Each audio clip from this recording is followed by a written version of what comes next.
Prologue 1. Wenatchee, Washington, November 13th, 2022. Chief, we've got a bad situation. James Fry, the God-fearing chief of the Moscow, Idaho Police Department, picks up the call from Captain Tyson Barrett, informing him of a mass homicide, 4 murders at 1122 King Road. Barrett has the inside track. Ava and Emily, 2 of the kids in the group sitting outside the rental house, work at the football stadium. The Kibbe Dome is under Barrett's purview, so he knows them well. It's Sunday, and Fry is about an hour into the 4-hour drive back from an overnight visit with a friend in Wenatchee, Washington, 150 miles east of Seattle. Whatever has happened, whoever the victims are, it already feels too close for comfort. In the passenger seat, listening, is Julie Fry. The chief's whip-smart wife of 30-odd years also happens to be the newly elected Leda County Clerk. Chief Fry will later say he should have let Julie drive, but now it's all he can do to absorb what Barrett tells him. 4 young people, likely UI students, stabbed in their bedrooms? In their beds? In a residence that's part of a large cluster of student housing right on the campus line?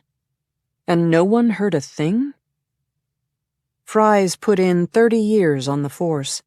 The common assumption about small-town police chiefs is that they have no experience with murder, but this is not Fry's first brush with homicides on campus. In 2007, when he was still a sergeant, he worked on 3 homicides in just 1 year. One involved a University of Idaho student, David Boss, who was shot by a former classmate. In 2011, as a lieutenant, Fry oversaw the investigation of another university tragedy.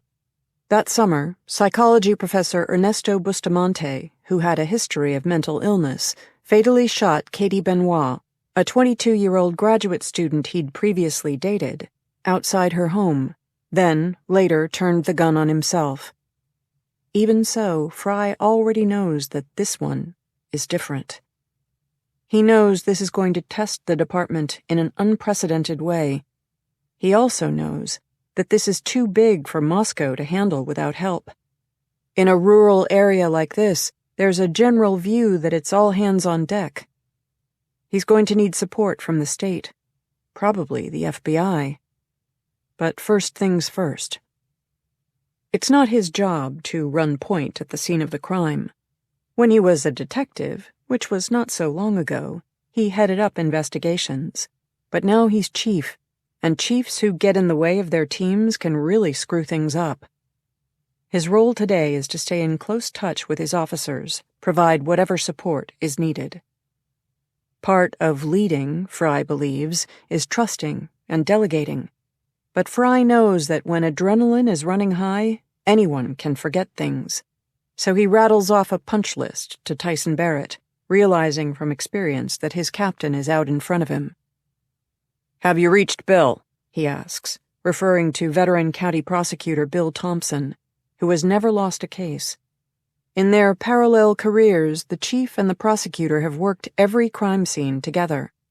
They meet every single day at 8 a.m., Fry's belief in Thompson, the only prosecutor in Idaho who has ever won a murder conviction in the absence of a dead body, is unwavering. "On his way," Barrett says. "Forensics?" The 2 forensics officers, Lawrence Mowry and Andrew Fox, are Fry's appointments. "State?" A scene as big as this needs help from the Idaho State Police forensics team, based in Lewiston, about 30 miles south of Moscow. "On their way. Who have you got there?" Barrett tells him that Mitch Nunes was the first officer on scene. And at this, Fry blanches. "My heart broke," he said later. His 37-man department runs like a family.